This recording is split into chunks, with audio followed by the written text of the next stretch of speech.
매서운 한파가 몰아치는 겨울 아침, 여의도 금융가는 칼바람에 휘청거렸습니다.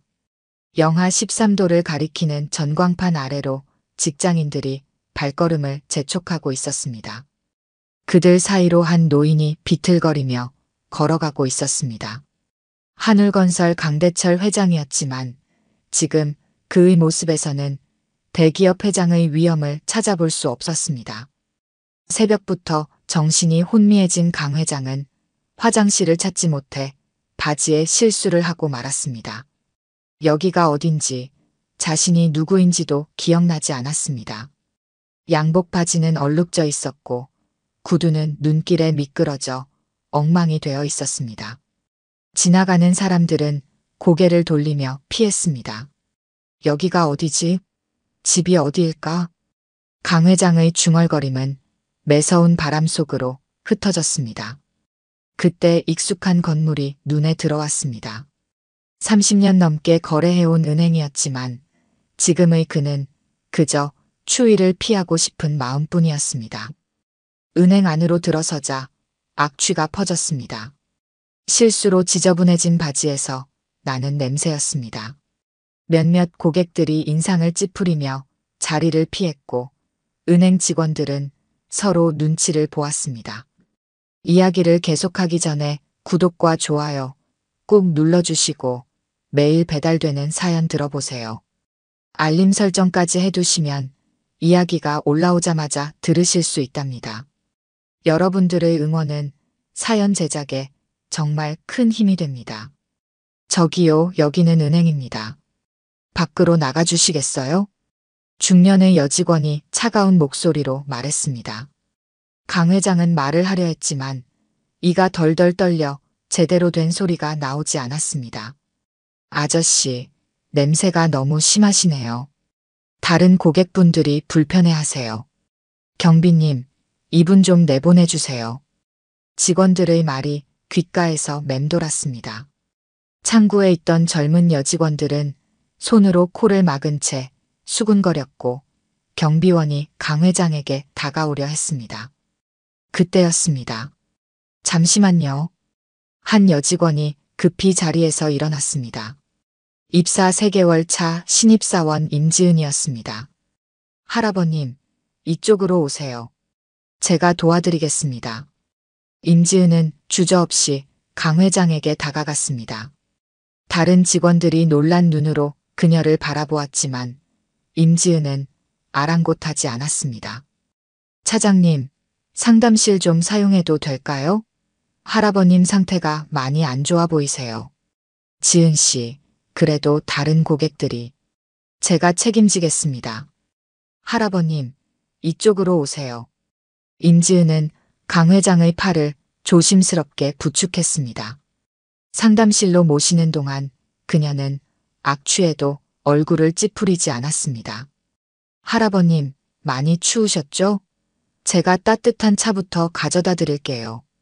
임지은은 재빨리 차를 준비했습니다. 그리고 자신의 사물함에서 비상용으로 준비해둔 수건과 담요를 가져왔습니다. 여기 수건으로 좀 닦으세요. 제가 바지도 좀 닦아드릴게요. 다른 직원들은 상담실 유리창 너머로 이 광경을 지켜보며 고개를 절레절레 흔들었습니다. 저 신입 미쳤나? 저런 사람한테 저렇게까지 해줘? 냄새나는 노숙자한테 수건까지 주고 저러다 잘못되면 어쩌려고. 하지만 임지은의 행동은 멈추지 않았습니다. 그녀는 강 회장의 체온이 많이 떨어진 것을 확인하고 119에 신고했습니다. 할아버님, 지금 구급차가 오고 있어요. 조금만 더 기다리세요. 강 회장의 손을 잡아주는 임지은의 손길은 따뜻했습니다. 그녀는 강 회장의 주머니에서 휴대폰을 발견했고 배터리가 나간 것을 확인했습니다. 제가 충전해 드릴게요. 혹시 연락할 분이 계실 것 같아서요. 잠시 후 구급대원들이 도착했습니다. 임지은은 구급대원들에게 상황을 설명하고 강 회장이 구급차에 탈 때까지 곁을 지켰습니다. 할아버님, 걱정 마세요. 곧 병원에 도착하실 거예요. 할아버지를 무사히 보내고 자리로 돌아온 임지은은 휴대폰을 깜빡한 것을 발견했습니다. 화면에는 비밀번호 입력창이 떴습니다. 하지만 아무리 급해도 다른 사람의 휴대폰 잠금을 해제할 수는 없었습니다. 우선 내일까지 휴대폰을 보관했다가 할아버지가 찾으러 오지 않으시면 119로 연락해보기로 했습니다. 구급차는 강 회장을 여의도성 모병원 응급실로 이송했습니다. 의료진은 체온 저하와 탈수 증세를 확인하고 신속히 응급처치를 시작했습니다.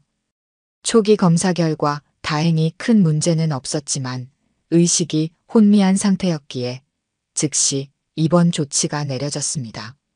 하루 종일 미아로 실종 신고되어 있던 강 회장을 찾기 위해 한울건설은 발칵 뒤집혀 있었습니다. 경찰에 신고하고 CCTV를 확인하는 등 모든 수단을 동원했지만 소식이 없었습니다. 병원 측에서도 신원미상의 노인이라 보호자를 찾을 방법이 없었습니다. 다음 날 아침이 되어서야 강 회장은 의식을 완전히 되찾았습니다. 낯선 병실에서 눈을 뜬 그는 한참을 혼란스러워했지만 이내 자신에게 무슨 일이 있었는지 기억해냈습니다. 간호사에게 자신이 한울건설 회장이라고 밝히자 병원은 즉시 움직였습니다. 병원 관계자가 경찰에 연락했고 경찰은 실종 신고가 접수되어 있던 한울건설 비서실에 소식을 전했습니다. 1시간도 채 지나지 않아 비서실장과 의료진이 병실에 모였습니다. 의료진은 치매 초기 증상이라는 진단을 내렸고 비서실장은 침통한 표정으로 이를 받아들였습니다. 강 회장은 차분히 전날의 기억을 더듬어 보았습니다.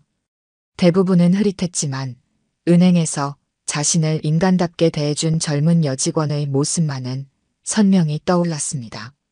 한참을 생각에 잠긴 강 회장의 눈빛이 달라졌습니다. 그는 비서실장에게 재무팀장을 호출하라고 지시했습니다. 다음 날 아침 여의도성 모병원 VIP 병실은 적막했습니다. 강대철 회장은 창가에 서서 맑은 겨울 하늘을 바라보고 있었습니다. 의료진으로부터 치매 초기 진단을 받은 직후였지만 그의 눈빛은 어제와는 완전히 달랐습니다. 날카로운 기업인의 눈빛이 되돌아온 것입니다. 병실 안에는 담당 의사가 남긴 진단서가 놓여 있었습니다. 초기 단계의 치매 증상이지만 약물 치료로 진행 속도를 늦출 수 있다는 내용이었습니다. 강 회장은 그 진단서를 묵묵히 바라보다가 비서실장에게 오동혁 재무팀장을 호출하라 지시했습니다. 창밖으로는 여의도의 아침 풍경이 펼쳐졌습니다. 하얀 서리가 내린 나무들 사이로 직장인들이 분주히 오가는 모습이 보였습니다. 그 풍경 속에서 강 회장은 어제의 기억을 하나씩 되짚어 보았습니다. 30년 동안 거래해온 은행에서 겪은 수모, 차가운 시선들, 그리고 유일하게 자신을 인간으로 대해준 그 젊은 여직원의 따뜻한 마음까지. 오전 8시 오동혁 재무팀장이 병실에 도착했습니다. 강 회장은 이미 간단한 치료를 마치고 퇴원 수속을 밟고 있었습니다. 병원 라운지로 자리를 옮긴 강 회장은 창밖을 바라보며 어제의 일을 이야기했습니다. 자신이 겪은 수모와 그 속에서 발견한 한 줄기 인간미를 차분히 전했습니다. 오 부장의 얼굴이 굳어졌습니다. 어제 회장님이 실종되었다는 연락을 받고 회사가 발칵 뒤집혔던 일, 자신들이 30년간 거래해온 은행에서 이런 일이 있었다는 사실에 그는 깊은 충격을 받았습니다. 강 회장의 지시는 신속했습니다. 우선 한울그룹이 여의도 중앙지점에 예치한 모든 자금 현황을 파악하라는 것이었습니다. 계열사를 포함한 총액은 3천억에 달했습니다.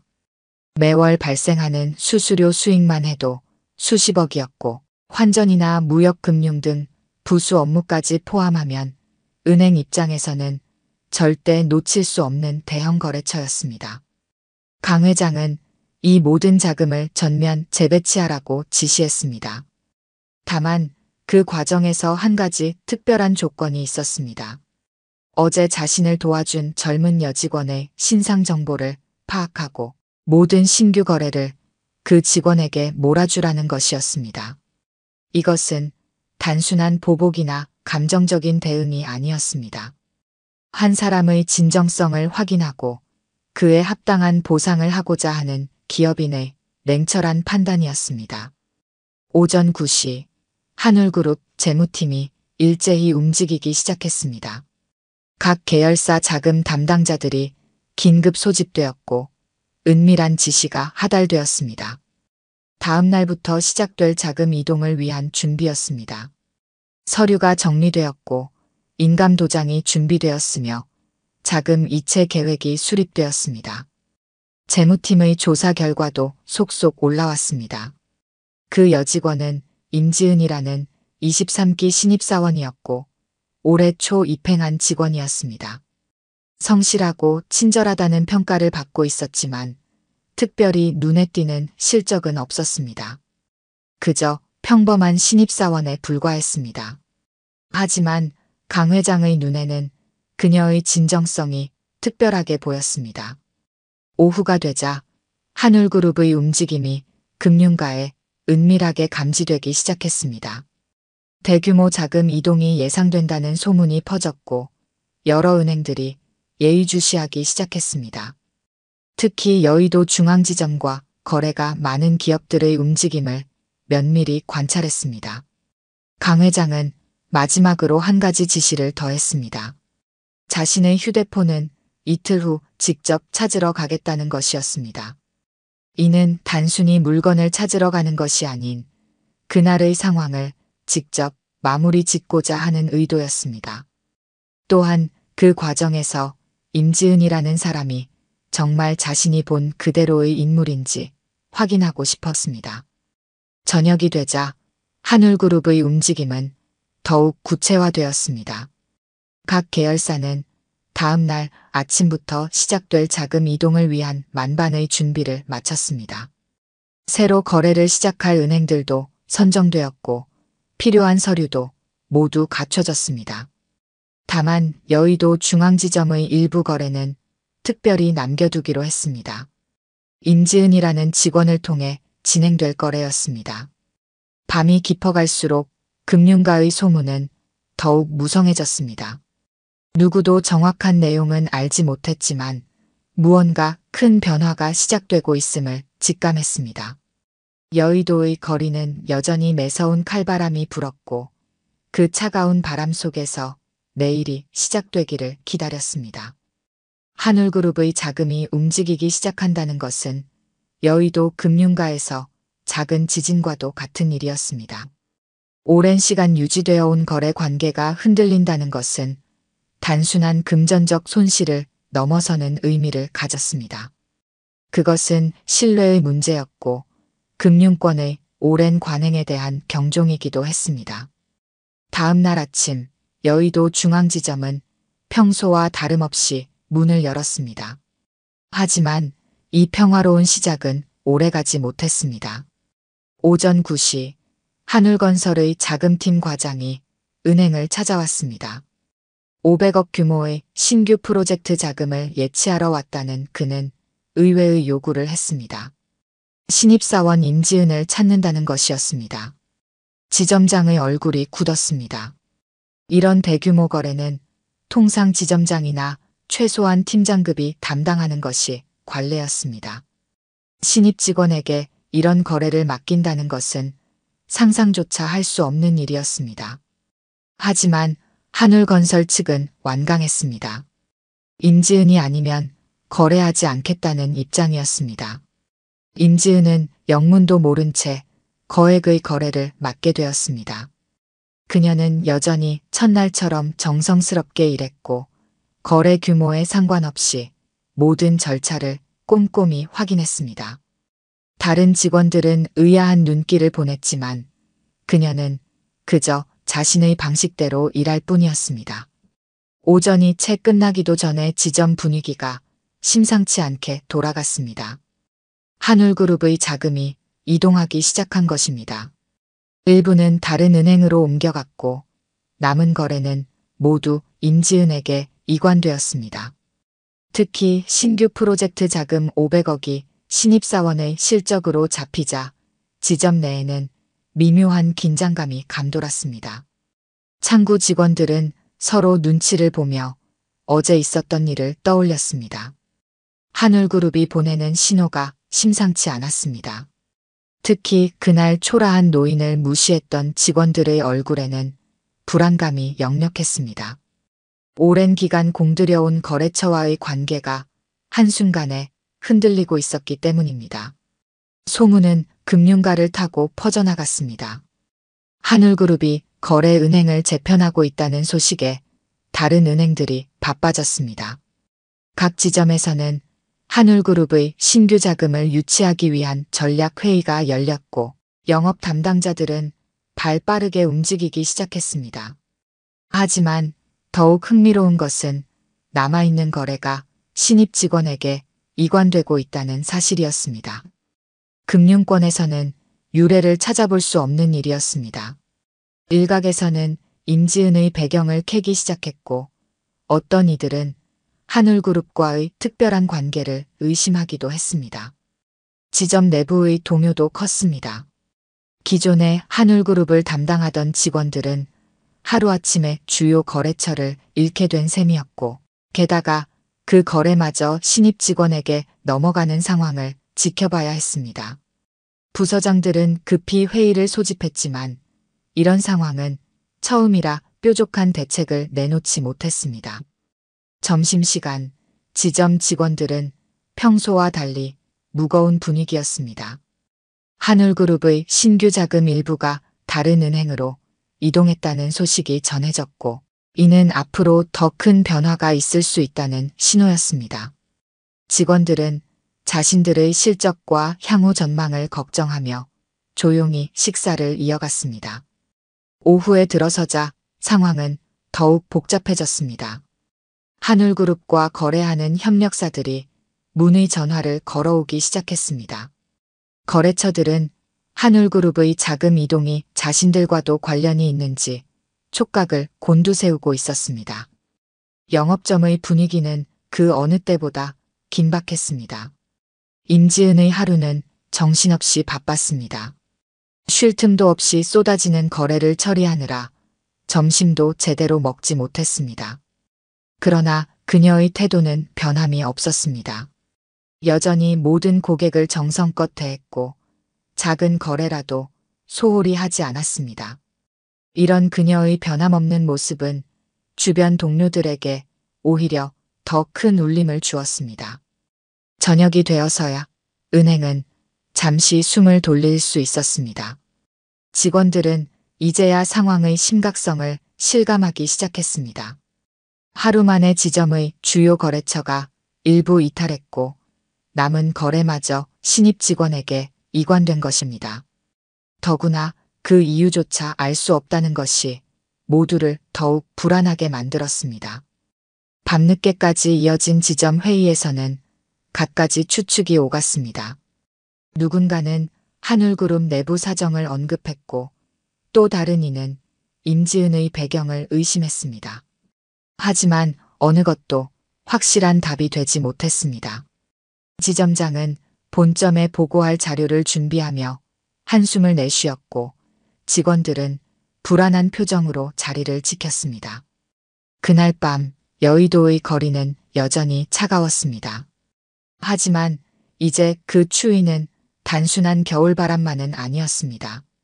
하루 만에 금융가의 질서가 뒤흔들린 것입니다. 작은 친절과 무시가 만들어낸 파장은 아무도 예상하지 못한 방향으로 퍼져나가고 있었습니다.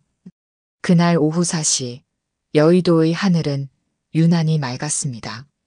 한파는 여전했지만 하늘만큼은 청명했습니다. 은행 안은 아침부터 이어진 긴장감에 모두가 지쳐 있었습니다. 창구 직원들은 자신들의 거래처가 하나둘 빠져나가는 것을 지켜보며 한숨 섞인 업무를 이어가고 있었습니다. 임지은의 창구 앞에는 여전히 사람들이 줄을 서 있었습니다.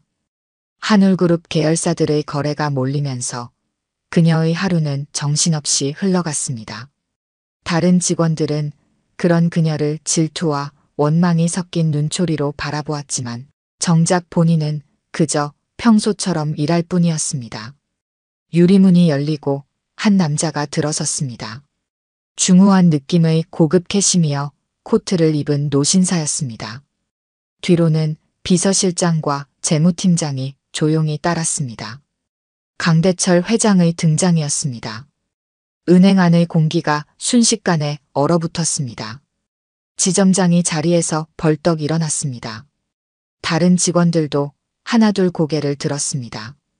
그제야 모든 것이 명확해졌습니다. 사흘 전 그들이 무시했던 그 초라한 노인이 바로 이 당당한 모습의 강 회장이었다는 사실을 몇몇 직원들의 얼굴에서 핏기가 싹 가셨습니다. 하지만 정작 임지은은 그가 누구인지 알지 못했습니다. 그저 또 한 명의 고객이라 생각하며 밝은 미소로 맞이할 준비를 했습니다. 그녀의 책상 한켠에는 여전히 그날의 휴대폰이 놓여 있었습니다. 사흘 동안 주인을 기다리며 조용히 자리를 지키고 있던 물건이었습니다. 강 회장은 천천히 은행 안을 둘러보았습니다. 사흘 전 그날의 기억이 선명했습니다. 같은 자리, 같은 창구, 그리고 그때와 똑같은 미소를 짓고 있는 그녀. 시간은 흘렀지만 이곳의 풍경은 그대로였습니다.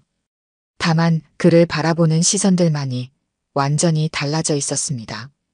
창구를 향해 걸어가는 강 회장의 발걸음은 무거웠습니다. 그의 뒤로 지점장과 여러 직원들이 따르려 했지만 강 회장은 손짓으로 만류했습니다. 이것은 그와 임지은 단둘만의 순간이어야 했습니다. 임지은의 창구 앞에 선 강 회장은 잠시 그녀를 바라보았습니다. 아직도 그녀는 그를 알아보지 못했습니다. 여전히 처음 보는 고객을 대하듯 친절한 미소를 띠고 있었습니다. 그 진정성 있는 모습에 강 회장의 눈시울이 붉어졌습니다. 책상 위에는 수십 개의 서류가 쌓여 있었습니다. 오늘 하루 동안 처리한 거래들이었습니다. 그 모든 것이 자신이 지시한 일이었지만 그녀는 여전히 그 사실을 모른 채 성실하게 일하고 있었습니다. 그것이야말로 진정한 친절이었습니다.